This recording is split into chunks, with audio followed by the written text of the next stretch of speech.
Student welcome back to my channel Samrat academy. Student आज की इस वीडियो में आप लोगों को बताने वाला कि हिंदी में पास होने का ट्रिक। मेरे प्यारों, अगर आप हिंदी का पेपर देने गए हो और हिंदी के पेपर में अगर आप लोगों को कुछ भी नहीं आ रहा तो हिंदी के पेपर को आप कैसे पास करोगे। मेरे प्यारों, बिना पढ़े बिना याद किए केवल व केवल ट्रिक से आप लोगों को मेरे प्यारों इस वीडियो में बताऊंगा कि किसी भी हिंदी के पेपर को आप कैसे पास करोगे। 100% गारंटी, टीचर खुश होकर पूरा का पूरा नंबर देगा और कभी जिंदगी में आप लोग फेल नहीं होगी, इस बात का दावा करता हूं। मेरे प्यारों, देखिए आपके पास कुछ नहीं रहेगा। अगर आपकी तैयारी 0% है मेरे प्यारों और एग्जाम देने पहुंच गए हो और आपके पास मेरे प्यारों से यहाँ पे पेपर आ गया। देखिए मेरे पास 2026 बोर्ड का पेपर है हिंदी का, और ये हिंदी का पेपर आ गया आप लोगों के पास, और हिंदी का पेपर में बिल्कुल तैयारी आप लोगों के पास नहीं है, तो हिंदी के पेपर को आप कैसे पास करोगे मेरे प्यारों कि आपको कम से कम मेरे प्यारों ओवरऑल अगर हम बात करें तो 100 में कम से कम आप लोगों को 70 से लेकर 75 नंबर मिल पाए।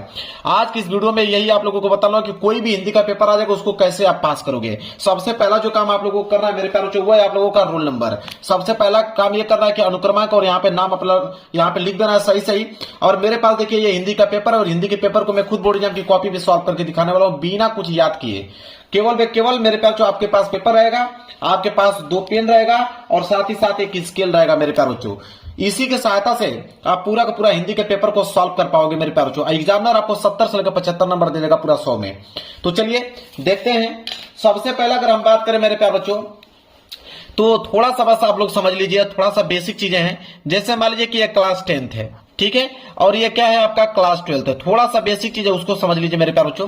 तो क्लास 10th में मेरे प्यारों जो हिंदी का पेपर आता है, तो क्लास 10th में जो हिंदी का पेपर आता है वो आता है 70 नंबर का, और क्लास 12th में जो हिंदी का पेपर आता है मेरे प्यारों वो आता है 100 मार्क्स का। इस बात को जानते हो आप मेरे प्यारों। इसमें 70 नंबर का इसलिए आता है क्योंकि इसमें प्रैक्टिकल के नंबर जुड़ते हैं। इसमें जो होता है मेरे प्यारों प्रैक्टिकल के नंबर 30 नंबर जुड़ते हैं, तो ये तो फ्री में ही आपको मिलने वाला है स्कूल के द्वारा। स्किल के द्वारा आपको फ्री में 30 नंबर मिल जाएगा। सिर्फ 70 में मेरे प्यारों आपको 50 नंबर लाने की जरूरत है। 50 और 30 मिलकर टोटल हो जाएंगे 80 नंबर।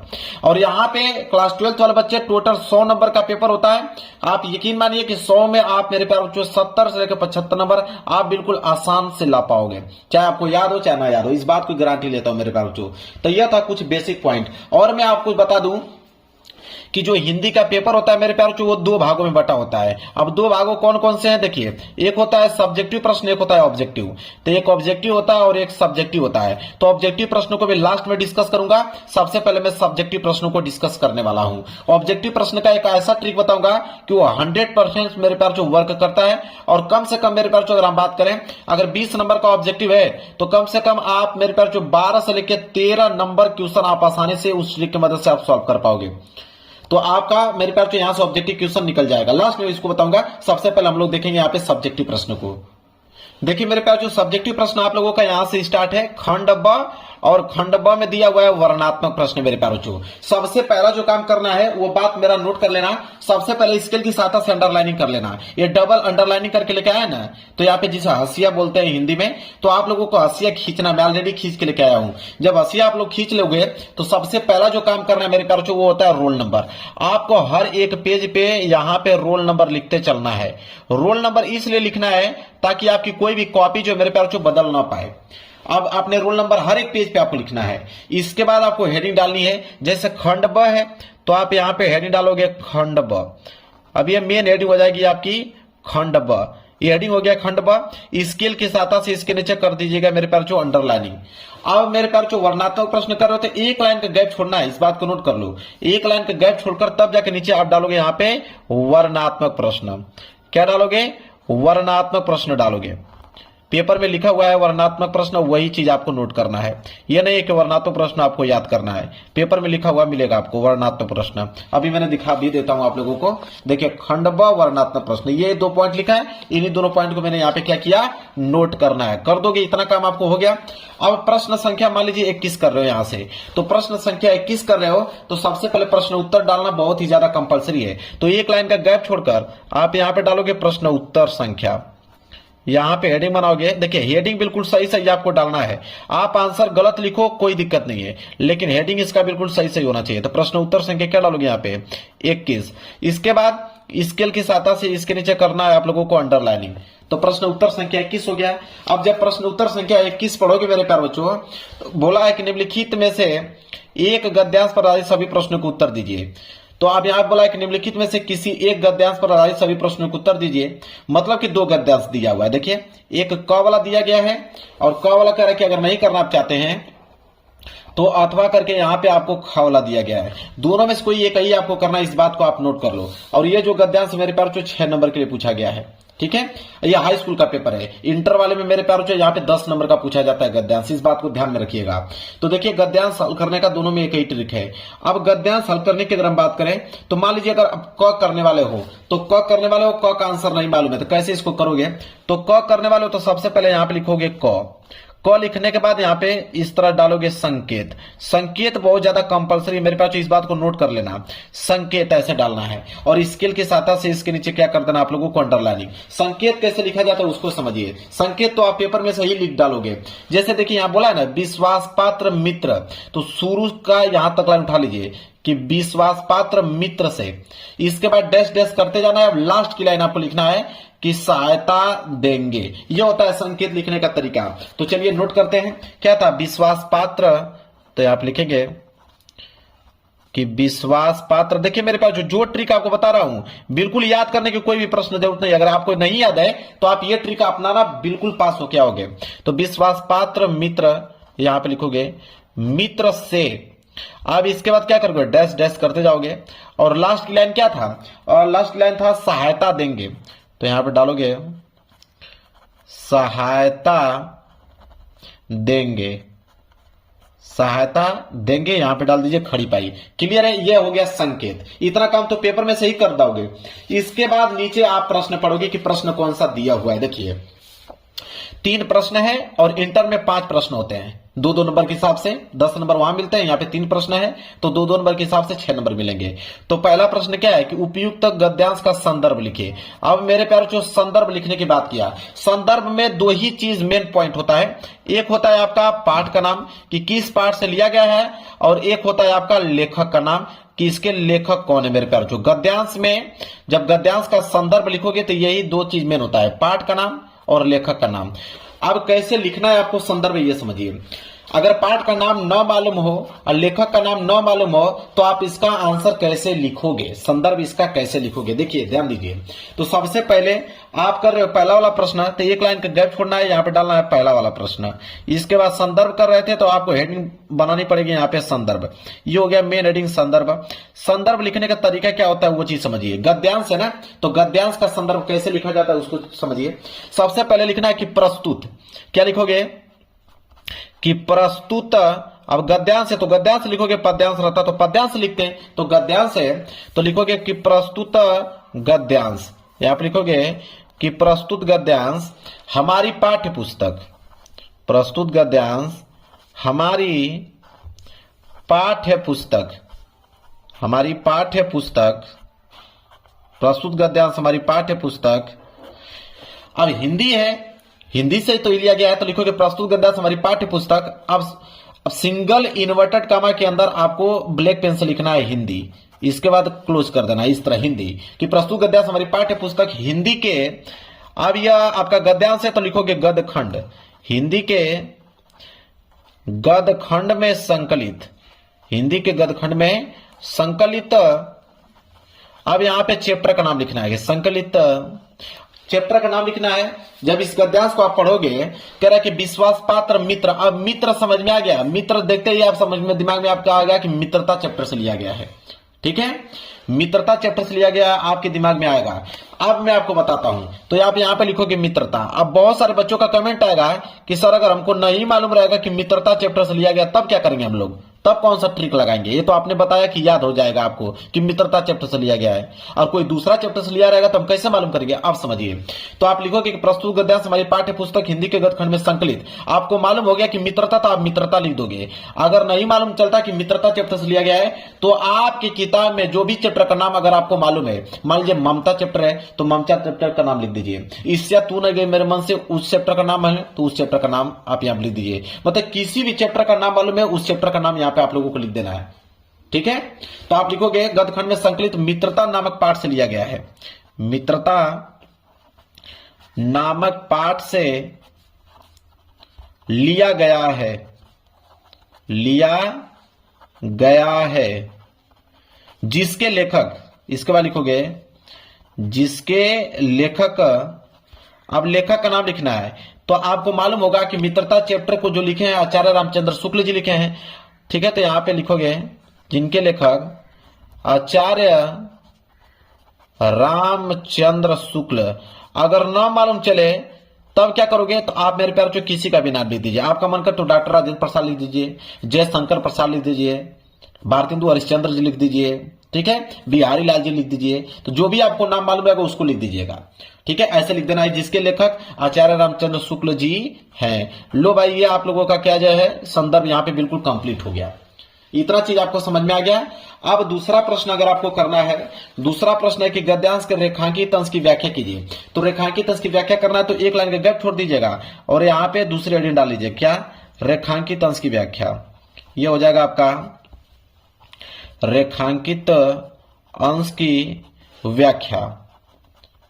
ये हो गया मेरे प्यारे बच्चों रेखांकित अंश की व्याख्या। अब इसके नीचे स्केल के साथ अंडरलाइनिंग कर दीजिएगा। रेखांकित अंश की व्याख्या जब भी कर रहे हो तो एक पॉइंट आप याद कर लो, शुरू का लाइन आप लिखोगे कि लेखक कहते हैं कि, ये पॉइंट आप याद कर लो, लेखक कहते हैं कि, लेखक कहते हैं कि, लेखक क्या कहते हैं। अब समझिए जहां तक अंडरलाइन किया गया होगा कि विश्वास पात्र मित्र से बड़ी रक्षा रहती है, जिसे ऐसा मित्र मिल जाए उसे समझना चाहिए कि खजाना मिल गया है। विश्वास पात्र मित्र जीवन की एक औषधि है। अब मेरे प्यारे बच्चों जब इसे पढ़ोगे कि विश्वास पात्र मित्र से बड़ी रक्षा रहती है, अब यहां से लेकर आए वाली जो लाइन यहां तक दिया हुआ है इसको आपको नोट करना, जो दिया है सेम टू सेम आप वो लाइन यहां पे नोट कर लेना।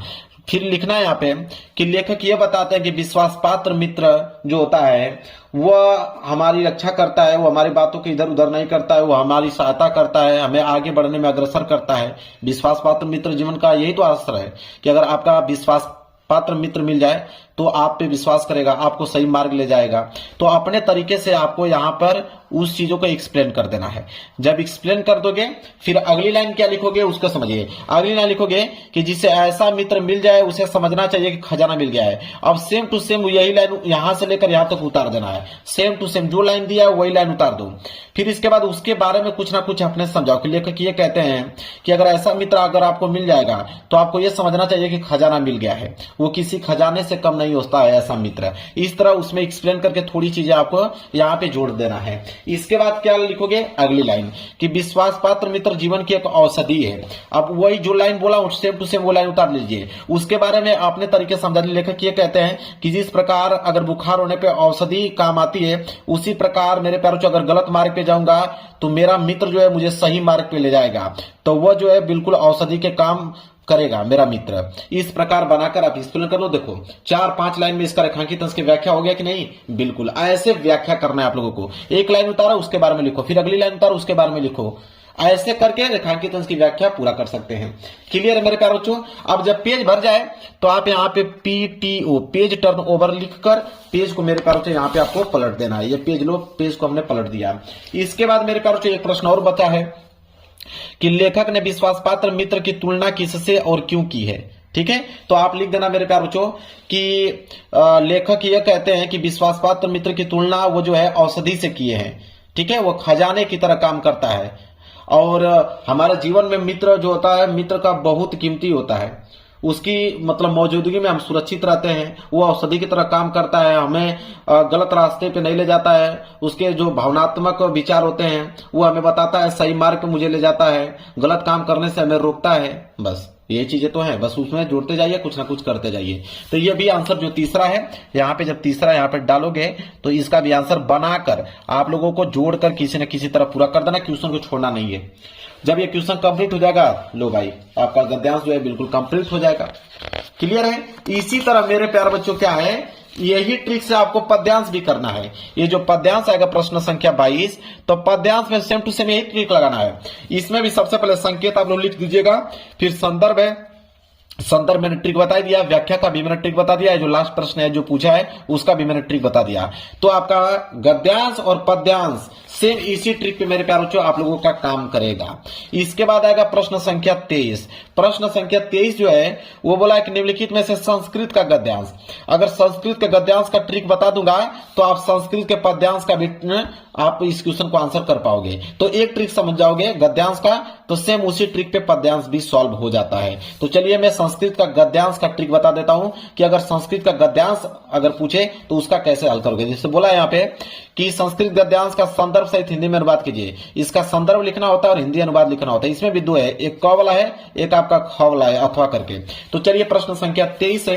तो सबसे पहले आप क्या करोगे, हेडिंग डालोगे कि प्रश्न उत्तर संख्या 23। देखिए लिखोगे प्रश्न उत्तर संख्या 23 है, तो आप लिखोगे प्रश्न उत्तर संख्या 23 का मेरे प्यार जो क कर रहे हो तो आप लिखोगे क के बाद आप यहाँ पे लिखोगे संकेत लिखना मेरे प्यार जो आप लोगों को बता ही दिया हूं। संकेत लिखने का ट्रिक यह है कि शुरू के कुछ लाइन यहां तक लिख दीजिए, वाराणसी सुविख्यात तक लिख दीजिए यहां तक, इसके बाद डैश डैश करते जाइए और लास्ट की लाइन क्या है मेरे प्यार बच्चों, यहाँ पे बहुप्रसंति, इसको यहाँ पे लिख दीजिए। ये हो गया संकेत का काम करेगा। इसके बाद मेरे प्यार इसमें दो ही चीज बताना होता है, एक संदर्भ एक हिंदी में अनुवाद। तो पहली हेडिंग यहाँ पे डालोगे संदर्भ, ठीक है। इसमें दो ही चीज बताना होता है, संदर्भ और एक होता है हिंदी अनुवाद। तो संदर्भ यहाँ पे नोट कर लिया और नीचे यहाँ पे लिख दोगे हिंदी अनुवाद, दो ही चीज लिखना होता है। तो देखिए संदर्भ में मेरे प्यार जो इसमें यह होता है, संस्कृत के गद्यांश में सिर्फ यह बताया जाता है कि किस चैप्टर से लिया गया है, इसके लेखक का जिक्र नहीं होता है संस्कृत के गद्यांश में, इस बात को नोट कर लीजिएगा। तो जब आप पढ़ोगे तो देखिए वाराणसी सुविख्यात प्राचीन नगरी, तो आपको समझ में आ गया कि वाराणसी चैप्टर से लिया गया है, ठीक है। इसी तरह मेरे प्यारों जब आप पढ़ोगे दूसरा कोई, जैसे यहाँ पे है कि मानव जीवन से संक्रमण संस्कृति, इसमें आपको समझ नहीं आ रहा है कि किस चैप्टर से लिया गया है, तो आप लिख लीजिए कि मानव जीवन से चैप्टर से लिया गया है, ठीक है। ऐसे आपको यहाँ पे लिखे देखिए मानव जीवन चैप्टर से लिया गया है, यहाँ पे बना सकते हो अस्माक जीवन चैप्टर से लिया गया है, ठीक है। यहाँ पे बना सकते हो अस्माक संस्कृति चैप्टर से लिया गया है। जब आपको नहीं समझ में आएगा तो इस बीच में से कोई भी वर्ड उठा लीजिए, आप उनको कह दीजिए कि इस चैप्टर से लिया गया है। तो जैसे यहाँ पे वाराणसी, तो आप लिखोगे वाराणसी चैप्टर से लिया गया है। तो इसमें लिखोगे, इसका लिखने का तरीका क्या होता है, संदर्भ ये चीज समझिए। इसमें लिखा जाता है इस तरह, लिखोगे कि प्रस्तुत गद्यांश, लिखोगे कि प्रस्तुत गद्यांश हमारी पाठ्य पुस्तक, प्रस्तुत गद्यांश हमारी पाठ्य पुस्तक हिंदी के, पाठ्य पुस्तक हिंदी के, अब ये आपका संस्कृत का गद्यांश है तो आप लिखोगे संस्कृत खंड, हिंदी के संस्कृत खंड के वाराणसी चैप्टर से लिया गया है। तो ब्लैक पेन से लिख दो यहाँ पे कि वाराणसी पाठ से लिया गया है, वाराणसी पाठ से लिया गया है, लिया गया है। इस तरह मेरे प्यारों आपको दिमाग लगाना है। लो भाई हो गया, ये हो गया संदर्भ। हिंदी अनुवाद की अगर हम बात करें मेरे प्यारों तो इसका हिंदी अनुवाद क्या होगा, तो अब जो दिया है यहाँ पे कि वाराणसी सुविख्यात प्राचीन नगरी, मतलब वाराणसी जो है वो प्राचीन काल की नगरी है, इस तरह आपको बनाना है। मतलब वाराणसी बहुत प्रसिद्ध प्राचीन नगरी है। यहाँ पे लिख दीजिएगा कि अब यहाँ पे आपको नहीं समझ में आ रहा था, बस वाराणसी में आप जोड़ते जाइए। क्या जोड़ोगे कि यह जो है यहाँ पे स्वच्छ जल होते हैं, गंगा के किनारे पे यह स्थित है, यहाँ पे उसके वाराणसी पे अनेकों घाट है जो कि रात को बहुत सुंदर दिखने में लगते हैं, ठीक है। और बहुत से लोग यहाँ पे घूमने के लिए आते हैं अलग अलग देशों से, और यहाँ पे उनकी घाटों को देखकर उनकी प्रशंसा करते हैं। बस ऐसे जोड़कर आप 3 से 4-5 लाइन लिख दोगे, एग्जामर समझ में आ जाएगा एग्जामर को कि हाँ आपने इसका हिंदी अनुवाद किया है, पूरा का पूरा नंबर दे देगा आपको, ठीक है। 1 नंबर नहीं काट सकता है। तो जो चीज हम लोग बताएं वही चीज यहाँ पे आपको लिखते जाना है हिंदी अनुवाद में। लो भाई कंप्लीट हो गया ये भी चीजें।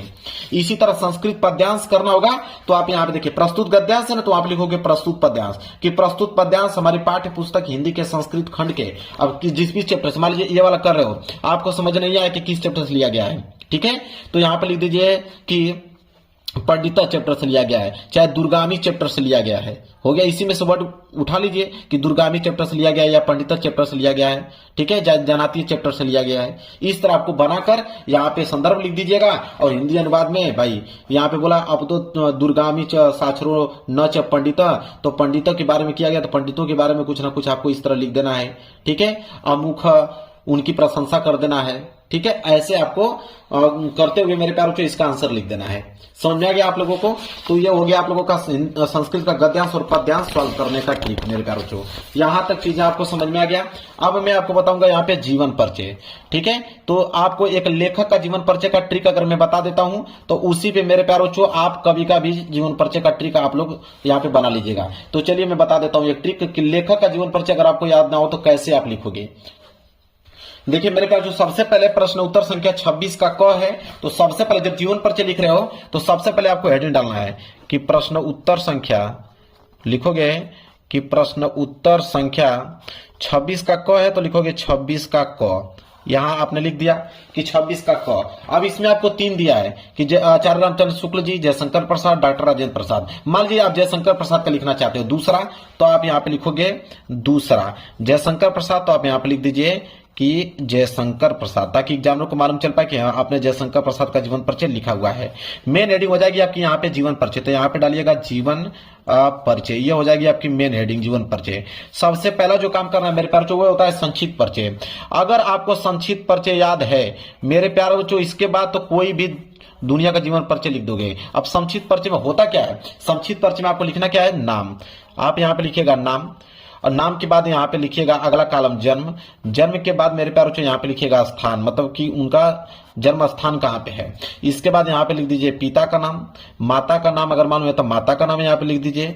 इसके बाद मेरे प्यारे बच्चों यहाँ पे लिख दीजिए कि मृत्यु उनकी कब हुई, और यहाँ पे लिख दीजिए कि रचनाएं उनकी कौन कौन सी हैं। बस इतना पॉइंट अगर आपने लिख दिया काम बन जाएगा। जैसे नाम तो यहीं से मालूम चल जाएगा कि जयशंकर प्रसाद, जयशंकर प्रसाद यहाँ पे।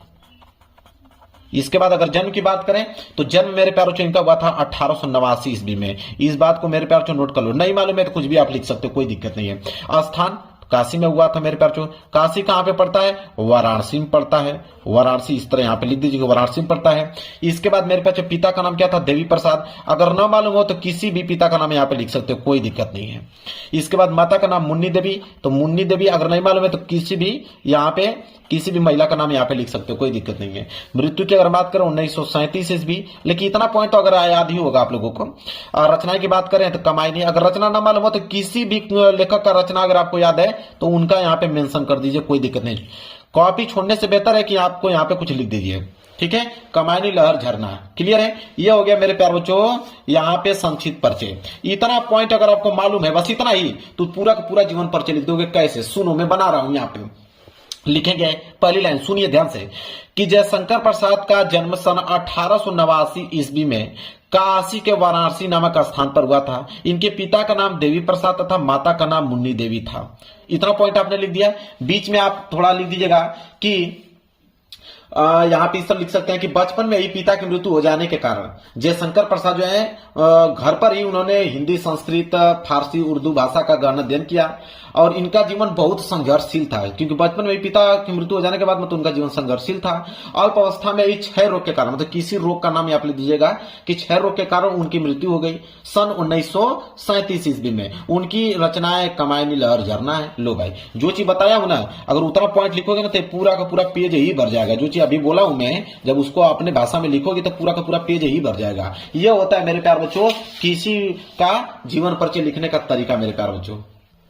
चलिए मेरे प्यारों, अब हम बात कर लेते हैं। यहाँ पे आता है कि अपनी पाठ्य पुस्तक में से कंठस्थ कोई एक श्लोक लिखिए जो इस प्रश्न पत्र में न आया हो। श्लोक लिखने के बाद क्या है मेरे प्यारों कि कोई एक श्लोक लिखिए। देखिए श्लोक लिखने के लिए जब भी आ जाए 2 नंबर के लिए आता है, तो श्लोक में कौन सा दिमाग लगाओगे ये चीज बताता हूं। देखिए श्लोक लिखने के लिए अभी हमने आप लोगों को संस्कृत का गद्यांश और पद्यांश पढ़ाया था। आपको मालूम होगा, इधर हमने दिखा कि संस्कृत का गद्यांश था और पद्यांश। देखिए ये है ना संस्कृत का गद्यांश और पद्यांश। श्लोक जो लिखना होता है मेरे प्यारों 2 लाइन का अगर श्लोक लिख दोगे तो बहुत है। तो देखिए बीच में से, जैसे यहाँ पे फुल स्टॉप, यहां से लेकर यहां तक, देखिए ये हो जाएगी पहली लाइन, यहाँ पे सेम टू सेम उतार दीजिएगा। फिर यहां से लेकर नीचे से लेकर यहां तक, उसके नीचे यह दूसरी लाइन हो जाएगा। बस लो भाई, ये श्लोक आप लोगों का कंप्लीट हो जाएगा, ठीक है। और एग्जामिनर को मालूम भी नहीं चलेगा कि आपने सही लिखा या गलत, उसको लगेगा कि संस्कृत में आपने यहाँ पे कोई ना कोई श्लोक लिखा हुआ है, वो नंबर आप लोगों को मेरे प्यार को दे देगा। तो यहाँ श्लोक के बारे में भी यहाँ पे मालूम चल गया। और यहाँ पे आता है कि संस्कृत का प्रश्न उत्तर लिखने के लिए 1, 2, 3, 4 में से किन्हीं 2 ही प्रश्नों को उत्तर देना होता है। मान लीजिए कुत्र मरणम मंगलम भवती, ठीक है, यहाँ पे दिया है, और इसका आप लोगों को मेरे प्यारों को आंसर लिखना है, ठीक है। वो भी संस्कृत में ही इसका जवाब देना है, इस बात को ध्यान रखें, इसको संस्कृत में ही जवाब देना है। तो मान लीजिए यहाँ पे दिया है ना कि कुत्र मंगलम मरणम मंगलम भवती। अब इसका आपको आंसर लिखना है। अब कौन सा दिमाग लगाओगे आंसर लिखते समय? अब मेरे प्यारों से आ जाओगे यहीं पे, ठीक है। अब ये दिया है ना कि वाराणसी सुविख्यात प्राचीन नगरी, ये जो दिया है इसी को आप लिख दो, ये आंसर का काम करेगा मेरे प्यारे बच्चों। इसी तरह अगर आपको ये लिखना है अस्माक संस्कृत क नियम, तो अब मेरे प्यारे बच्चों आप लिख दोगे यहाँ पे कि मानव जीवन से संक्रमण संस्कृति है। लो भाई, आंसर हो गया कंप्लीट। दो प्रश्न, दोनों प्रश्नों का आंसर इसी में से मैंने देख के लिख दिया। अब यहाँ पे आपको नंबर पूरे के पूरे मिल जाएंगे। इसके बाद मेरे प्यार बच्चों आता है यहाँ पे निबंध लिखने के लिए। तो निबंध जब भी लिख रहे हो मेरे प्यार बच्चों, चाहे वो विज्ञान वरदान या विस्तार पे लिख रहे हो, चाहे इनमें से किसी पे भी लिख रहे हो, निबंध लिखते समय आप ध्यान दें कि 150 लेके 200 शब्दों में लिखना है। 7 नंबर के लिए निबंध आता है, ठीक है। अब मेरे प्यार, और इंटर में 9 नंबर के लिए निबंध आता है। तो इस बात को ध्यान दें कि जब निबंध लिखने जा रहे हो तो कम से कम निबंध में मेरे प्यार 5 से लेके 7 हेडिंग होनी चाहिए। इस बात को नोट कर लो। चाहे वो हेडिंग किसी तरह बनाओ, वो आप पे निर्भर करता है, लेकिन 5 से लेके 7 हेडिंग आपको बनाना है। लेकिन इसमें से 2 हेडिंग सबसे इंपॉर्टेंट है। जो पहली हेडिंग होनी चाहिए, वो पहली हेडिंग होनी चाहिए प्रस्तावना का। पहली हेडिंग प्रस्तावना आपको डालना है। इसमें कुछ भी लिखो, कोई दिक्कत नहीं है, लेकिन हेडिंग आपकी प्रस्तावना होनी चाहिए। और लास्ट हेडिंग आपका उपसंहार होना चाहिए। हेडिंग में ये 2 हेडिंग आपको चेंज नहीं करना है। शुरू का प्रस्तावना, लास्ट की हेडिंग उपसंहार, बीच में बाकी 5-7 हेडिंग वह निबंध के अनुसार बना लीजिएगा। और उसमें जो चीज भी लिखे कोई दिक्कत नहीं है बनाकर, ठीक है। समझ में आ गया निबंध लिखने का तरीका आप लोगों को। इसके बाद आता है पत्र लेखन लिखने के लिए मेरे प्यारे बच्चों, ठीक है, कि पत्र लेखन कैसे। पत्र लेखन तो सबसे आसान होता है, अपनी भाषा में लिखना होता है। जैसे मान लीजिए ये वाला प्रश्न है कि अपने जन्मदिन पर मित्र द्वारा भेजे गए उपहार के लिए मित्र को धन्यवाद पत्र लिखिए। कितना सिंपल है, कैसे लिखो, बस इसका स्ट्रक्चर समझ लीजिए। तो जब भी मेरे प्यारे बच्चों आप यहाँ पे पत्र लिख रहे हो, तो सबसे पहले यहाँ पे लिखोगे मेरे प्यारे बच्चों एड्रेस। सबसे पहले आप एड्रेस लिखोगे। एड्रेस का मतलब पता। तो आप पता तो मालूम है सबको, ग्राम, पोस्ट, ठीक है, डिस्ट्रिक्ट, ये सारी चीजें आप नाम लिख दोगे। इसके बाद आप लिखोगे दिनांक। दिनांक यहाँ पे मेंशन कर देना है। इसके बाद किसको लिख रहे हो, पिता का लिख रहे हो तो यहाँ पे प्रिय पिताजी लिखना है। फ्रेंड का लिख रहे हो, फ्रेंड का जो भी नाम होगा राहुल, तो प्रिय राहुल, ठीक है। यहाँ पे जिसको भी लिख रहे हो यहाँ पे लिख देना है। फिर यहाँ पे लिखना है सप्रेम नमस्कार। सप्रेम नमस्कार मतलब मेरा नमस्कार आपको है। इसको कमा लगा दीजिए। इसके बाद यहां से लिखना चालू कर दीजिए। सबसे लाइन पहला ये आपको लिखना है कि मैं यहां कुशल से हूं, चाहे मैं यहां अच्छा हूं, आप बताएं आप कैसे हैं, ठीक है। तो देखिए जन्मदिन पे लिखना है तो आप कुछ भी लिख सकते हो कि मैं यहां कुशल से हूं और तुम्हारी कुशलता की कामना करता हूं। तुम मेरे जन्मदिन पर एक ऐसा गिफ्ट भेजे जो मेरे लिए बहुत पसंदीदा था। और कल मेरे नाम से एक पार्सल आया, तो मैंने पार्सल खोला तो देखा तो उसमें एक किताब आई थी, ठीक है, जो कि तुमने मेरे जन्मदिन पर भेजी थी। वो किताब बहुत अच्छी थी, मैंने उसमें बहुत सारी कहानियां दी थी। मैंने कहानी को पढ़ा, कहानी बहुत अच्छी लगी और माता पिता और भाई बहनों को भी कहानी पढ़ाया। और इस कहानी को पढ़कर वो तुम्हारी इस गिफ्ट की तारीफ की, ठीक है। और दुआ करता हूं कि तुम अच्छे होगी, अपनी पढ़ाई अच्छे से कर रही होगी। बुखार होने के कारण तुम मेरे जन्मदिन पे नहीं आई, लेकिन तुमने बहुत प्यारा सा गिफ्ट भेजा। आशा करता हूं कि तुम अच्छी हो जाओगी और अपनी पढ़ाई पूरी करोगी। तुम्हारा पढ़ाई में बहुत अच्छा मन लगता था, इसलिए तुम अच्छे से पढ़ाई करो और कोई ना कोई आप जॉब ले लो, ठीक है। इस तरह आप लोगों को करना है। और मैं तुम्हें धन्यवाद पत्र देती हूं और आशा करता हूं कि मैं तुमसे जल्द ही मिलने आऊंगा। जो भी चीजें हैं जो आपके मन में चल रहा हो उनको एक्सप्लेन करना चाहते हो, धन्यवाद देना चाहते हो, जो भी चीजें किस चीज में वो अच्छी थी वो लड़की, उसकी तारीफ करते हुए आपको यहाँ पे पूरा कर देना है। इतना काम आपको कर देना मेरे प्यारे बच्चों। और लास्ट में लिख देना कि अगर फ्रेंड को लिख रहे हो तो लिख देना कि तुम्हारी सहेली, अगर दोस्त है तो तुम्हारा दोस्त, पिता का लिख रहे हो तो तुम आपका यहाँ पे पुत्र, इस तरह लिख देना। और नाम में यहाँ पे क ख ग लिख दीजिएगा, बस। लो भाई हो गया। मतलब कि पत्र लिखना बिल्कुल आसान होता है, बस आपको पता, दिनांक और यहाँ पे नमस्कार। बाकी बीच में जो लिखना होता है वो तो तारीफ ही करनी होती है, उनका हालचाल लेना होता है, उनके माता पिता का हालचाल लेना होता है, उनके लड़कों का हालचाल लेना होता है। यही चीज तो बीच में होता है, किसके बारे में लिख रहे हो, कंडीशन के बारे में वहां पे व्यक्त करना होता है। और लास्ट में ये वाली लाइन, इसी को देखकर एग्जामिनर नंबर देता है। एग्जामिनर के पास टाइम थोड़ी रहता है कि पूरा एक एक वर्ड आपका पढ़ेगा। वो आपका एक बार स्ट्रक्चर देखा, आपने सही लिखा है, नंबर तुरंत आपको देके हटा देगा। समझ में आ गया आप लोगों को मेरे प्यारे बच्चों? यह काम आप लोगों को करना है। क्लियर है? चलिए इसके बाद मेरे प्यारे बच्चों अब हम बात करेंगे ऑब्जेक्टिव प्रश्न को लेकर। मैंने जरूर जिक्र किया था कि ऑब्जेक्टिव प्रश्न लास्ट में बताऊंगा आपको। तो देखिए ऑब्जेक्टिव प्रश्न का अगर हम ट्रिक बात करें तो उसमें 4 ऑप्शन होते हैं, A B C D, 4 option होते हैं। अब मेरे प्यारे बच्चों ध्यान दें आप, अगर पहला नियम यह कहता है कि अगर चारों ऑप्शनों में से अगर एक ऑप्शन आ जाए कि इनमें से सभी, तो आपको मेरे प्यार जो उस वाले ऑप्शन पे क्लिक करना है। दूसरा नियम ये कहता है कि इनमें से कोई नहीं, और चारों ऑप्शन में से कोई एक ऑप्शन ये दिखे आपको कि इनमें से कोई नहीं, तो आपको उस वाले ऑप्शन पे क्लिक करना है। इसके बाद अगर आ जाए कोई ऑप्शन कि ए और बी दोनों, ए और बी दोनों, तो आपको उस वाले ऑप्शन पे मेरे प्यार से क्लिक करना है। चौथा नियम यह कहता है कि अगर ए बी सी डी चारों ऑप्शन ही अलग अलग हो जाए तब क्या करोगे। तो जब चारों ऑप्शन अलग अलग हो जाए, इन तीनों में से कोई ऑप्शन ना आए, चारों ऑप्शन ही अलग अलग हो, तब क्या करोगे। तो उसमें मेरे प्यारों ए तथा सी, मतलब जब भी आपको लो, मतलब ये होता है ना तुक्का लगाना, जिसे बोलते हैं हम लोग हिंदी में कि तुक्का लगाकर चले आओ, कोई ना कोई सही हो जाएगा। तो तुक्का अगर लगाने की बात आया तो आप चाहे ए पे लगाएंगे चाहे सी पे लगाएंगे। ए और सी दोनों में से कोई एक पे लगाएंगे, 90% ए और सी वाला ऑप्शन सही होता है। तो इनमें से कोई आएगा तो ये वाला कर देना, और ना समझ में आए तो या तो ए पे लगा दीजिएगा या तो सी पे उसको रंग के चले आना है। यह है ऑब्जेक्टिव प्रश्न का एक बेसिक सा मेरे प्यारों ट्रिक है। इस ट्रिक की मदद से आप 20 में से कम मेरे पे 12 से लेकर 13 क्वेश्चन आप आसानी से सॉल्व कर पाओगे। आज की इस वीडियो में मैं आप लोगों को पूरा का पूरा 70 में 70 नंबर हिंदी में आप लोगों का क्लियर कराने वाला हूं। मेरे प्यारों आज की इस वीडियो का अगर आप पूरा का पूरा देख लेते हो, यकीन मानिए कि मेरे प्यारों 5 दिन के अंदर आप पूरे के पूरे हिंदी की तैयारी कर पाओगे। और मेरे प्यारों कम से कम आप 95% स्कोर करके ही आने वाले हो।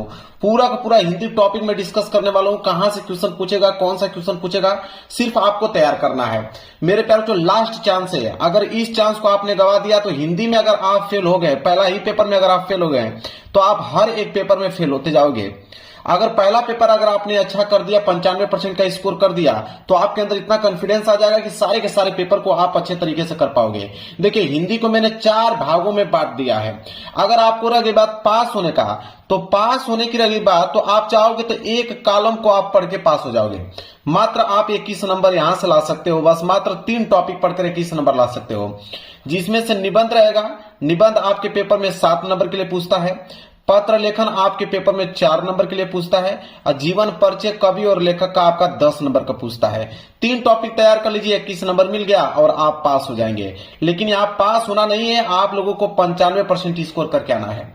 दूसरा कॉलम जो है 22 नंबर का है, और यह फिक्स टॉपिक है। कहां से आएगा सब कुछ बताने वाला हूं।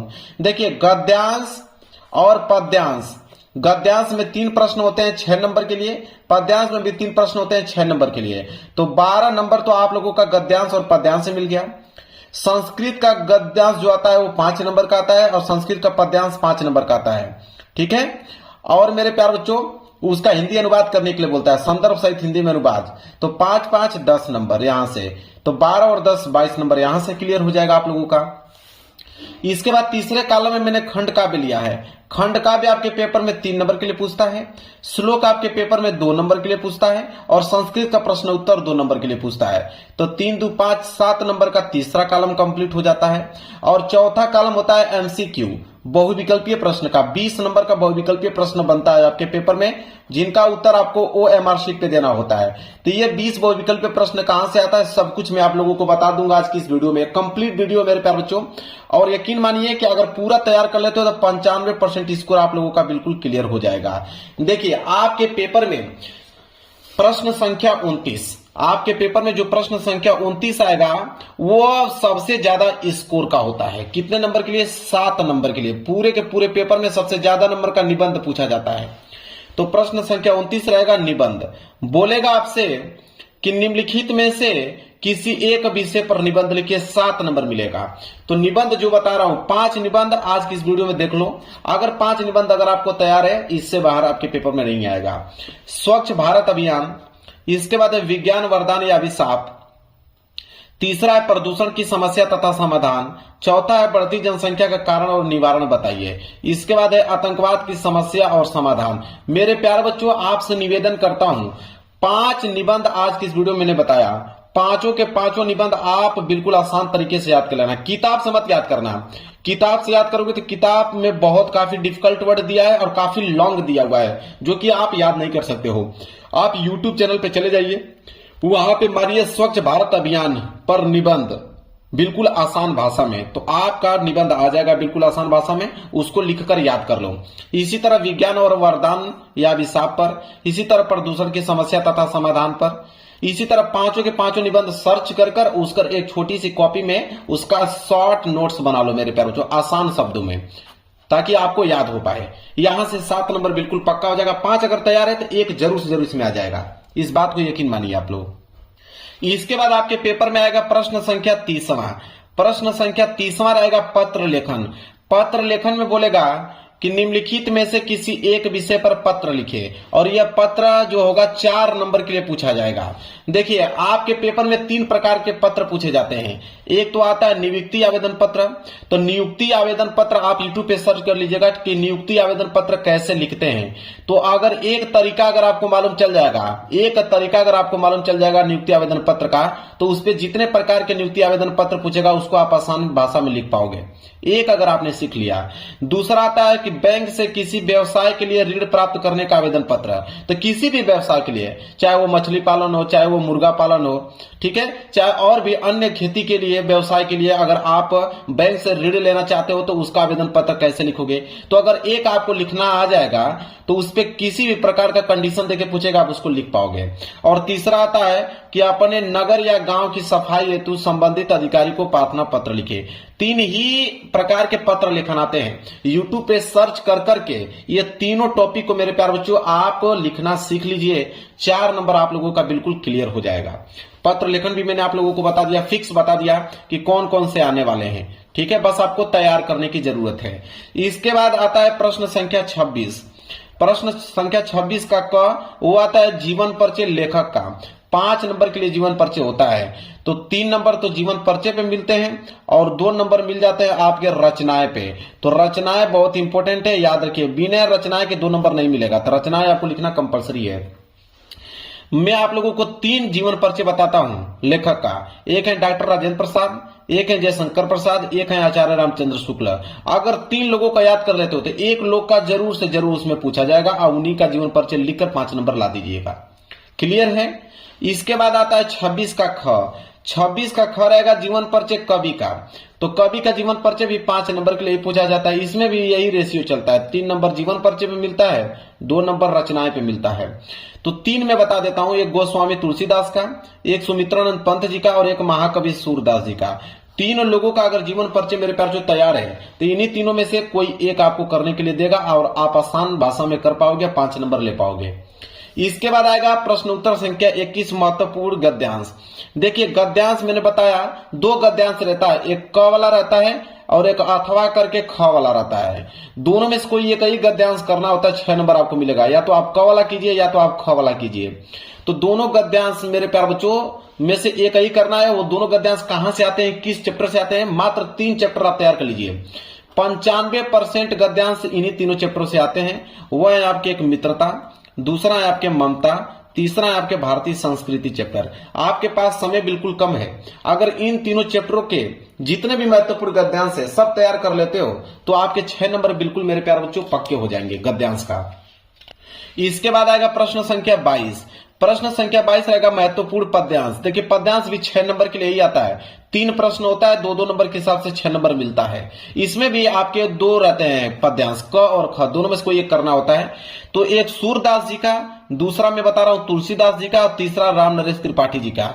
3 लोगों के जितने महत्वपूर्ण पद्यांश है सारे के सारे आपको याद होने चाहिए, तब जाकर आप लोगों के 6 नंबर मिल जाएंगे। आपके पास जितना टाइम बचा हुआ है इन्हीं तीनों लोगों के आप महत्वपूर्ण पद्यांश तैयार करना चालू कर दीजिए।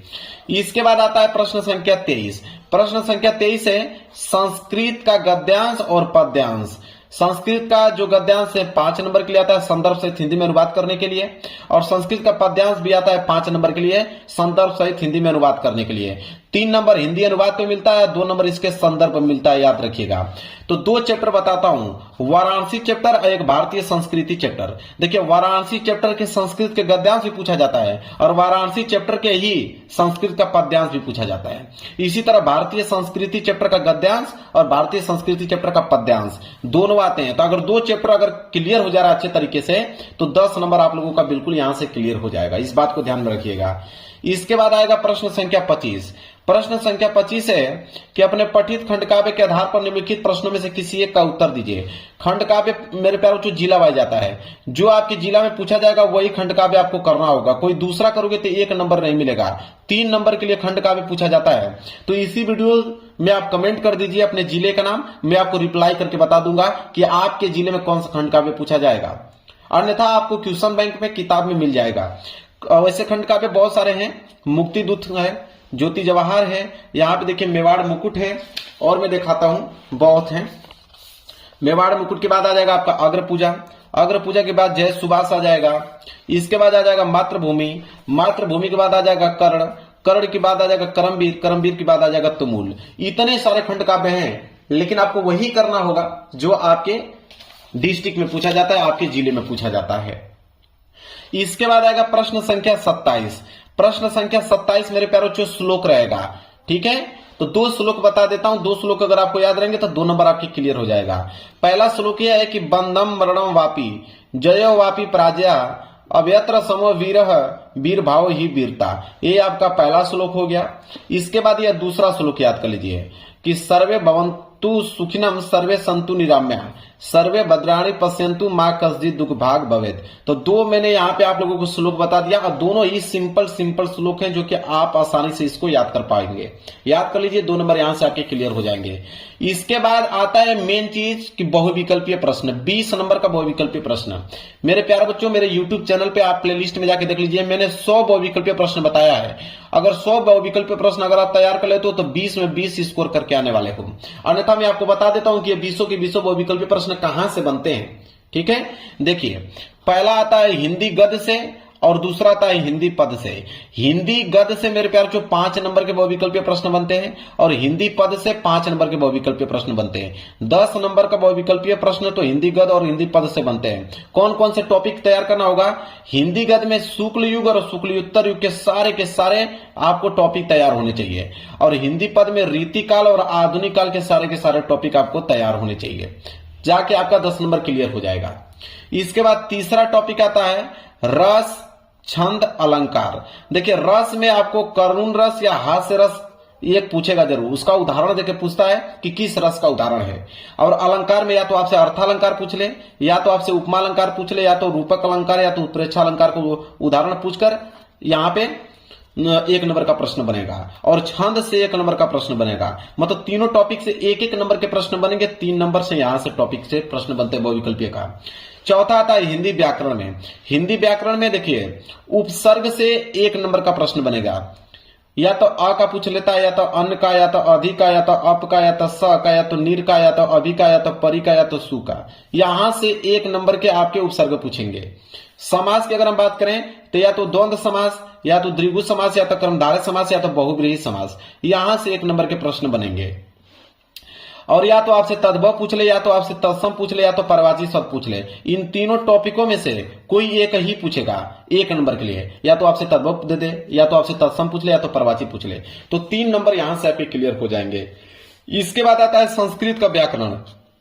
संस्कृत के व्याकरण में आपको सर्वनाम पूछता है, एक तद शब्द का, एक युष्मत शब्द का। तो दोनों शब्द के सर्वनाम आपको याद होने चाहिए। फिर वाक्य के स्वरूप से 1 नंबर के प्रश्न पूछते हैं कि सरल वाक्य है कि मिश्रित वाक्य है, वहां से 1 नंबर के प्रश्न आपके पेपर में बनता है बहुविकल्पीय में। इसके बाद मेरे प्यारे बच्चों आता है 7वां टॉपिक वाच्य। वाच्य से प्रयोग और वाच्य परिवर्तन पूछता है, कृतवाच्य है कि कर्मवाच्य है, वहां से प्रश्न बनते हैं। और 8वां है कि पद परिचय से पूछता है कि विकारी पद है या अविकारी शब्द है, ठीक है, 1 नंबर के लिए। तो 20 बहुविकल्पीय प्रश्न यहां से बनते हैं मेरे प्यारे बच्चों। तो मैंने आप लोगों को पूरा का पूरा टॉपिक बता दिया। 70 में 70 नंबर का 4 कॉलम में मैंने बटा हुआ था, चारों कॉलम को मैंने डिटेल में आपको समझा दिया। अगर इतना टॉपिक मेरे प्यारे बच्चों आप आराम से 5 या 10 दिन में तैयार कर लोगे, क्योंकि मैं फिक्स टॉपिक आपको बता दिया हूं, और इसके बाहर एक भी टॉपिक नहीं पूछा जाएगा। बस आपको याद करने की जरूरत है, और 95% ला दोगे। वीडियो पसंद आई हो तो वीडियो को लाइक कर देना, चैनल पर नए हो तो चैनल को जरूर सब्सक्राइब कर लेना। मिलेंगे एक प्यारे से नेक्स्ट वीडियो में, तब तक के लिए धन्यवाद।